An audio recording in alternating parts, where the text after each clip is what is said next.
You are listening to Alex Nanlohi Podcast, to know the Lord and to make Him known.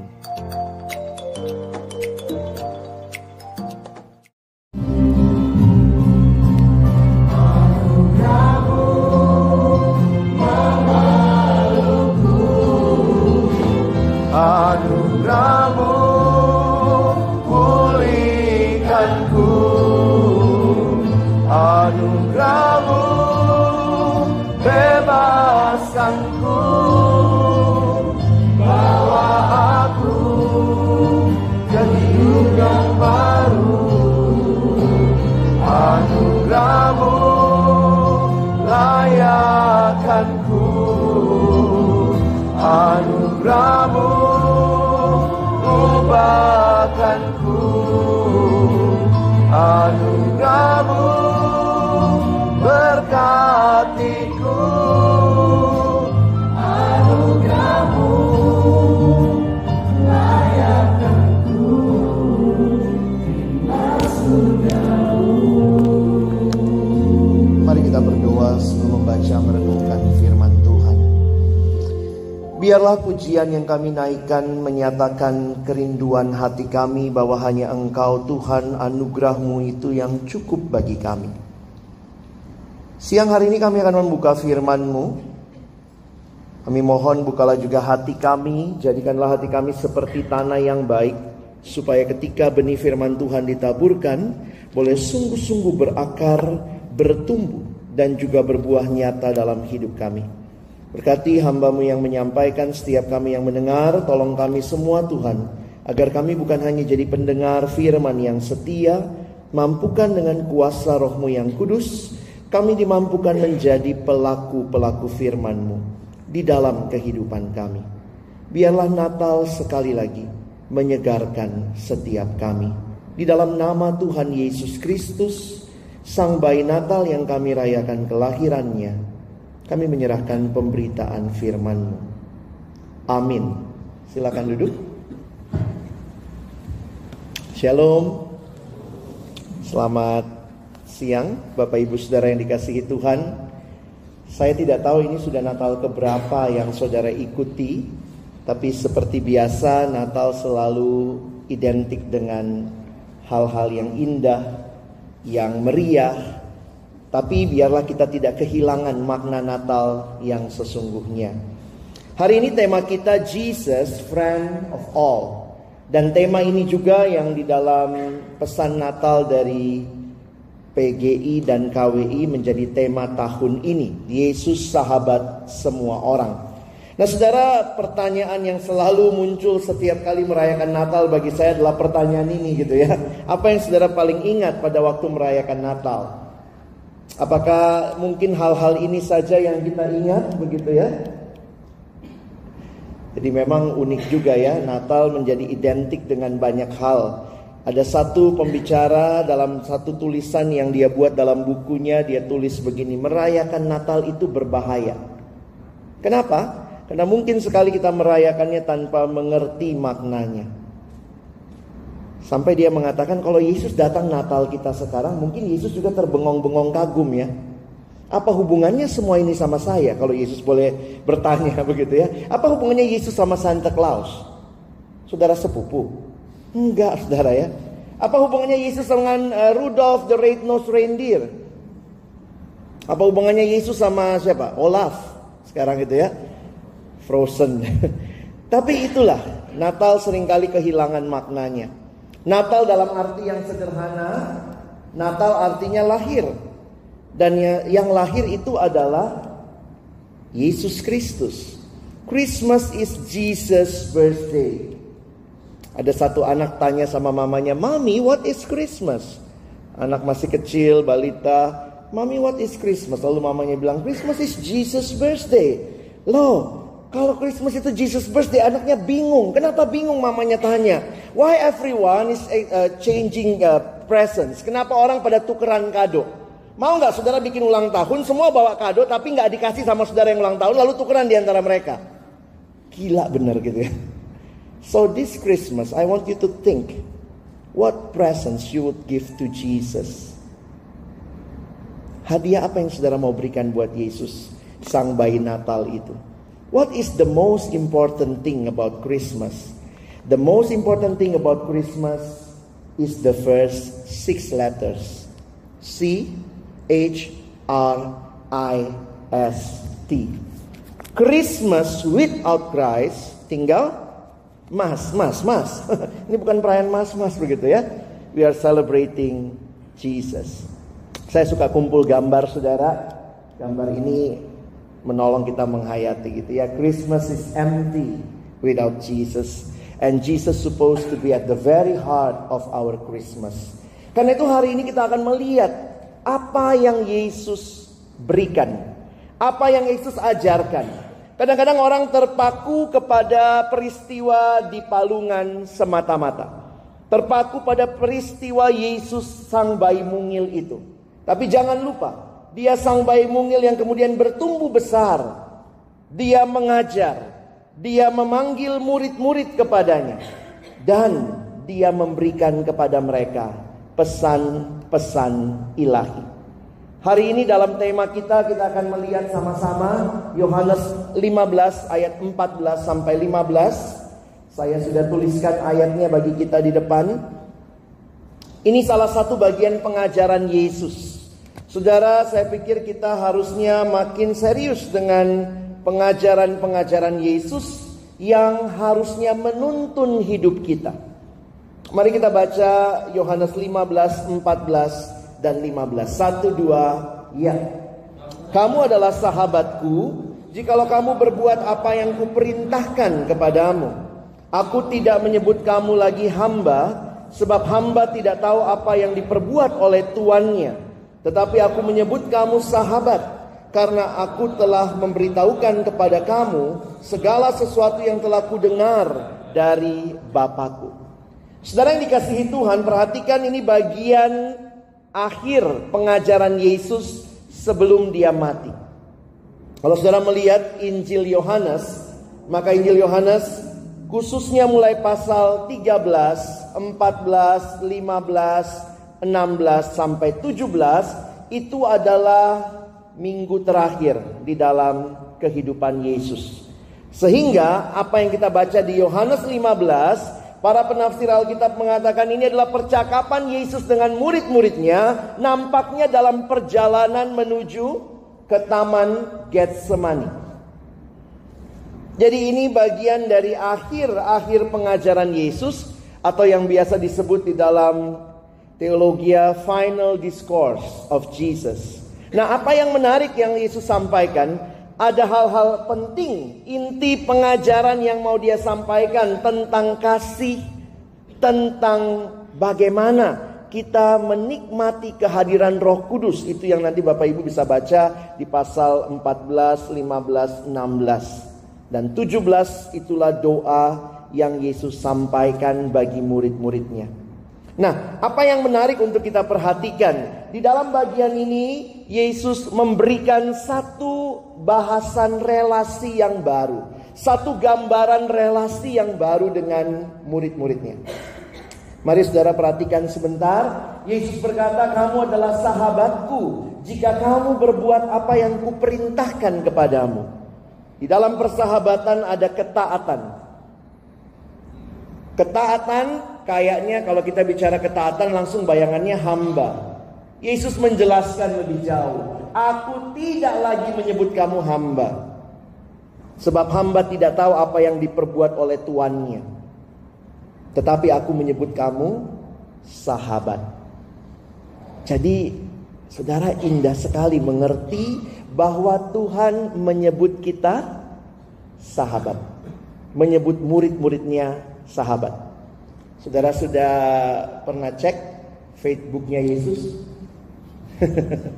Bukan Facebook ya, Facebook ya. Saudara udah cek nggak di Facebook saudara? Jangan-jangan Yesus mau friend sama saudara, saudara belum approve, begitu ya. Saudara, ini satu realita yang menarik, bahwa di dalam Alkitab juga banyak bahas tentang persahabatan, ya. Sahabat, ada satu teman yang menulis skripsi di teologi, ada juga skripsinya tentang sahabat ya. Saya khusus baca lagi skripsinya buat khotbah siang ini. Jadi ini agak sedikit akademis, begitu saudara ya. Menarik berbicara tentang sahabat. Teman saya menuliskan di bagian awalnya, sahabat adalah orang yang mengetahui hal yang paling buruk tentang dirimu, namun masih tetap mengasihi engkau sebagaimana adanya. Wah, kalau kita mengerti hal ini kayaknya nggak mudah ya. Senangnya kalau kita tahu yang buruk kan kita jadi embernya untuk memberitahukan kepada seluruh dunia, begitu ya. Kita akan jadi orang yang mungkin akan ceritakan hal itu. Dan Alkitab mengatakan di dalam Amsal 17 ayat 17, seorang sahabat menaruh kasih setiap waktu dan menjadi seorang saudara di dalam kesukaran. Natal tahun ini kita ditantang untuk memikirkan terminologi sahabat. Pertama, sudahkah saudara jadi sahabat dengan Kristus yang menyebutmu sahabat? Tapi lebih lagi, sudahkah kita bisa hidup jadi sahabat bagi sesama? Kadang-kadang orang pilih-pilih ajaran Yesus yang mana yang enak itu yang diikuti. Kalau nggak terlalu suka, agak berat, mau maaf. Saya mau ikut Yesusnya yang enak-enak aja. Saudara, saya akan angkat ayat tadi dan saya akan mengajak kita memikirkan 3 hal saja untuk persahabatan. Terdapat beberapa aspek tentang persahabatan dalam perkataan Yesus tadi kepada murid-muridnya yang diucapkan pada saat-saat akhir hidupnya, yaitu pengorbanan, kesetiaan, kepercayaan. Nah, 3 hal ini yang saya ingin kita perhatikan. Saya kutip langsung dari skripsi teman saya ya. Dia bicara yang pertama, pengorbanan. Saudara perhatikan ya. Ternyata menjadi sahabat itu ada sisi pengorbanan yang harusnya juga kita pikirkan mendalam. Yesus membuktikan bahwa murid-muridnya adalah sahabat-sahabatnya melalui kerelaan menyerahkan nyawanya bagi mereka. Memberi hidup sampai mengorbankan nyawa yang Yesus lakukan di sini adalah dalam konteks persahabatan dengan murid-muridnya.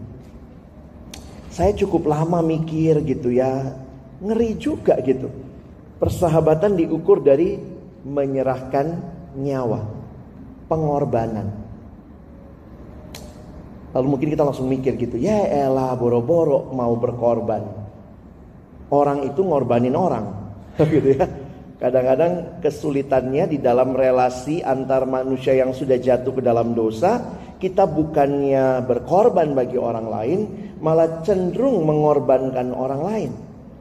Seorang teman yang kerja di swasta sih ya, dia bilang begini, oh sekarang ini zamannya tega bang, kalau mau maju harus punya ilmu tega. Saya bilang, apa itu ilmu tega?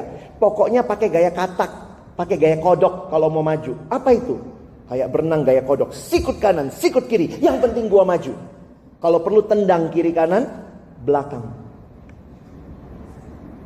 Tapi waktu saya melihat ini, dan saya melihat apa yang saudara sedang jalani sebagai ASN ya, saya pikir harusnya memang kita belajar dari Yesus tentang apa arti sahabat. Saya lanjutkan sedikit ya. Banyak penulis pada masa kuno mengargumentasikan bahwa menyerahkan nyawa bagi seorang sahabat merupakan demonstrasi final dari persahabatan sejati. Jadi puncaknya apa? Oh, dia menyerahkan diri. Namun, nah ini menarik nih di dalam skripsi teman saya. Namun pengorbanan nyawa yang Yesus lakukan lebih dari itu. Loh kok bisa? Lihat penjelasannya. Kematian Yesus di kayu salib bukan hanya sekadar mendemonstrasikan bukti persahabatan sejatinya kepada murid-muridnya, melainkan pengorbanannya di kayu salib itu telah membuahkan persahabatan sejati antara Allah dan manusia, serta manusia dan manusia. Karena kematian Yesus membawa rekonsiliasi. Saudara jangan mengagungkan kematiannya saja dalam pengertian seolah-olah wah kalau saya mati selesai. Tapi matinya untuk apa dulu? Yesus jelas matinya. Saudara jangan mati untuk hal yang gak jelas ya. Berkorban juga ada tujuan yang jelas dalam pengertian itulah yang menjadi kerinduan Allah sendiri. Supaya melalui pengorbanan Kristus, saudara dan saya kembali di dalam persahabatan yang sejati. Jadi di dalam persahabatan ada pengorbanan. Yang kedua, kita lihat kesetiaan ya. Kesetiaan kepada Yesus merupakan karakteristik dari sahabat Yesus. Atau sahabat-sahabat Allah dalam perjanjian lama. Saudara bisa lihat hidup Abraham, hidup Musa. Mereka dua orang yang disebut adalah sahabat Allah. Dan kitab suci menyaksikan kehidupan Abraham dan Musa yang diwarnai apa itu? Kepercayaan dan kesetiaan kepada Allah. Nah saudara, dua hal ini juga, kepercayaan, kesetiaan ini biasanya jadi barang langka sekarang. Saudara, unik ya, kita ada dalam masa di mana kita senang berteman, tapi di mana? Di Facebook. Kalau di Facebook kita cari tuh sebanyak mungkin teman. Tapi dalam dunia nyata banyak orang yang merasa terlalu terluka. Sekarang itu yang lagi trending topik itu luka. Jadi orang pada bicara luka itu kadang sudah mau sembuh, luka lagi begitu ya.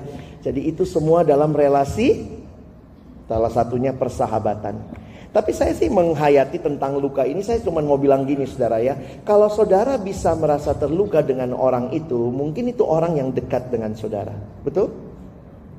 Itu kata dosen psikologi saya. Orang yang menyakiti kita itu biasanya orang yang dekat sama kita. Makanya kita berasa. Ada saudara yang minggu lalu disakiti oleh Donald Trump? He's too far away. Dia terlalu jauh. Yang nyakitin siapa? Mungkin suami, istri, kakak, adik, orang tua, anak, mertua. Kalau kita bisa berasa sakit, ingat sebenarnya itu ada relasi yang Tuhan kasih di situ. Jadi ini jadi satu hal yang penting untuk kita pikirkan sama-sama ya. Di dalamnya ada pengorbanan, di dalamnya ada kesetiaan. Kalau bicara sahabat, saya senang dengan definisi pernikahan sebenarnya. Ada salah satu definisi yang mengatakan pernikahan itu adalah persahabatan seumur hidup. Jadi di dalam pernikahan pun kita menikmati sebenarnya persahabatan, di mana orang itu tahu buruknya kita, tapi dia terus juga menjadi penolong bagi kita. Yang terakhir, keterbukaan dan kepercayaan. Jadi kehidupan seorang hamba seperti yang saya katakan tadi merupakan kehidupan yang mutlak harus melakukan perintah tuannya. Dengan demikian, kehidupan seorang hamba merupakan kehidupan yang diwarnai dengan kesetiaan kepada tuannya. Tapi ini bukan sekadar bicara kesetiaan, bicara loyalitas tadi, tetapi perhatikan Yesus mengatakan ya, walaupun kehidupan seorang sahabat juga diwarnai dengan kesetiaan seperti seorang hamba kepada tuannya, namun seorang sahabat melebihi seorang hamba. Disinilah saya melihat apa yang Yesus sampaikan tadi indah sekali ya. Karena sebagai sahabat Yesus, sahabat-sahabat Yesus, murid-murid diberitahu dan dipercayakan segala sesuatu yang Yesus dengar dari Bapa di sorga. Murid-murid menaati Yesus dengan segenap pengertian akan apa yang Yesus pikirkan dan rasakan. Taat tanpa dikasih tahu itu kadang-kadang nyesek saudara. Pokoknya lakukan. Kenapa? Nggak tahu. Itu kita berasa budak banget. Tapi Yesus berkata, aku sudah kasih tahu sama kamu. When you obey, you are my friend. Ketika Yesus menyebut murid-muridnya sebagai sahabat-sahabatnya, maka Yesus mempercayakan rahasia, rencana Allah akan keselamatan dunia kepada mereka.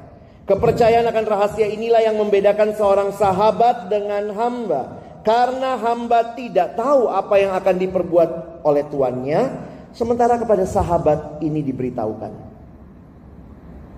Jadi waktu saya merenungkan hal ini secara sederhana saudara, kalau Yesus saja dalam rangka kita mengerti apa yang dia katakan kepada kita, dia mau jadikan kita sahabat, Maka sebenarnya ini satu panggilan yang Tuhan berikan bagi kita sebagai orang-orang yang mengikut Dia. Mungkin kita bilang, tapi nanti kalau bersahabat terlalu dekat nanti sakit, terlalu dekat nanti dihianati. Semua yang saudara katakan tentang mengerikannya persahabatan, Yesus sudah alami. Dihianati pernah? Pernah. Dijual? Kita kadang-kadang kalau di instansi yang ngejual kita, tanda kutip atasan kita ya, ini muridnya loh yang ngejual dia. Ada yang ngejual bos gak? Kayaknya bos yang ngejual kita itu biasa, kesannya gitu ya. Bilangnya apa, ini bagian dari hidup. Wih, belajar kamu gitu ya. Tapi Yesus tuh pernah tuh ngalamin dari atas, dari bawah, dari samping, dari kiri, dari kanan. Kita bilang, aduh saya tidak siap dikhianati. Tapi seharusnya saudara dan saya yang percaya kepada Dia, kita siap jadi sahabat. Karena semua hal yang paling mengerikan tentang persahabatan Yesus sudah lalui dan Dia sudah menang. Sehingga kita dimampukan dengan kekuatan dari Tuhan belajar jadi sahabat sejati. Saudara lihat dari pemaparan di atas, dapat kita simpulkan bahwa persahabatan merupakan relasi yang dibangun di atas dasar kasih, yang rela berkorban bagi sahabatnya, juga diwarnai dengan kesetiaan, keterbukaan, dan kepercayaan dalam rangka memberi yang terbaik bagi sahabatnya. Saya juga harus mengatakan dengan jujur kepada kita bahwa ini tidak bisa kita lakukan buat semua orang. Kenapa? Ada istilah yang mengatakan begini, berteman sih bisa sama siapa saja, tapi bersahabat karena itu lebih dalam, itu lebih intens, maka mungkin kita akan melakukannya hanya kepada kelompok tertentu. Yesus pun melakukan persahabatan dengan berapa orang? 12 muridnya. Betul saudara ya, saya tidak mau kita utopia seolah-olah kita harus bersahabat dengan semua orang begitu ya. Yesus waktu datang kan gak bersahabat sama Ken Arok juga, Ken Dedes gitu ya. Kan dia dengan 12 orang itu, satu mengkhianati. Apalagi kalau saudara melihat percakapan ini dia sampaikan dalam perjalanan menuju ke Taman Getsemani hanya dengan 11 murid nampaknya. Karena Yudas sudah duluan meninggalkan setelah perjamuan malam terakhir. Jadi waktu saya menghayati saudara, kita sekarang dipanggil karena tema ini maunya diaplikasikan oleh PGI, oleh kita semua dalam konteks ini.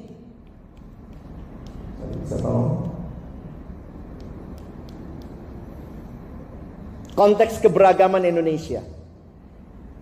Ketika isu-isu yang begitu merebak akhir-akhir ini, salah satunya bicara radikalisme dan seterusnya, maka tema seperti ini menjadi satu hal yang diangkat.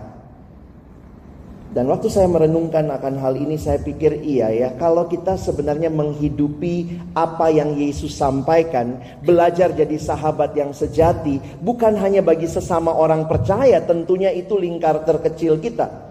Tapi bisa juga kepada orang-orang di mana yang berbeda suku dengan kita, berbeda agama dengan kita, berbeda ras dengan kita, berbeda status golongan dengan kita. Itu adalah orang-orang yang Tuhan tempatkan di sekitar saudara, yang mungkin saudara temui setiap hari untuk saudara belajar menjadi sahabat bagi dia. Saya pikir juga saudara gak langsung diminta bersahabat sama mana nih, orang di Kupang gitu, kejauhan mungkin saudara ya. Siapa lingkar terdekat kita? Saya pikir ketika Yesus memanggil kita untuk satu tugas, Dia memberikan tugas seluas dunia, tetapi Dia memberikan tugas mulai dari mana saudara berada. Saya selalu ingat itu. Tugasnya Tuhan buat kita, pergi jadikan semua bangsa muridku. Tapi mulai dari mana? Yerusalem. Jadi Yesus itu selalu think globally, act locally. Ada orang yang utopis banget, think globally. Mau bersahabat dengan mana? Afrika Selatan, kejauhan. Teman samping bangku saudara, samping meja saudara di kantor, saudara jadi sahabat gak buat dia. Tapi dia begini sama saya, dia gak seiman sama kita. Lalu kenapa? Kadang-kadang ya saya juga kayak ditantang begitu ya. Gak gampang memang meninggalkan comfort zone kita yang mengatakan, oh saya hanya mau baik sama orang yang baik sama saya. Ini jadi pertanyaan. Tentu Tuhan tidak membuat kita jadi orang goblok ya. Karena ada ayat juga yang mengatakan harus cerdik seperti ular, tulus seperti merpati. Bedakan antara saudara lagi dibohong-bohongin, dibodoh-bodohin, sama saudara itu resiko karena tindakan yang kita lakukan. Saya pikir itu dua hal yang harus bisa dibedakan.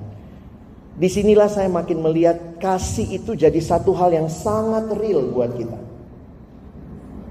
Saudara, ketika saya melihat orang yang berbeda iman begitu, saya langsung berpikir begini, Tuhan, apa maksud Tuhan? Kenapa saya ditempatkan dekat dengan Dia? Dan saya harus jadi seperti siapa untuk Dia? Apakah saya harus jadi diri saya yang tukang marah, tukang ngomel, atau Tuhan tolong saya menunjukkan kasih-Mu melalui hidupku bagi Dia? Kadang-kadang ini sulit ya. Kenapa? Orang Indonesia, orang Kristen lah ya. Saya nggak usah bilang orang Indonesia dulu. Orang Kristen aja kita tuh masih segregasinya kuat ya. Cari istri, suami harus satu suku. Itu aja kayaknya kita nggak kelar sama hal itu dalam event kekristenan. Rajin ke gereja, majelis mungkin, tapi pikirannya masih begitu. Sorry to say ya, kenapa? Karena saya pikir tentu menikah satu suku itu lebih mudah ya, adatnya gampang, lebih mudah lah ya. Saya juga menikahnya karena satu suku, tapi saya kadang-kadang melihat karena papa mama saya beda suku. Papa saya Ambon asli, hitam, kelam. Mama saya Manado, campur Tionghoa, putih, bersinar. Untung anaknya nggak zebra, hitam putih saudara ya. Tapi kemudian saya jadi sadar begini loh, kadang-kadang kita itu sangat, jadi boro-boro ngomong sama agama seberang, sama orang yang beda ras, beda suku. Di dalam gereja aja langsung bisa membedakan kok, ini pribumi non-pri, itu juga di gereja ada.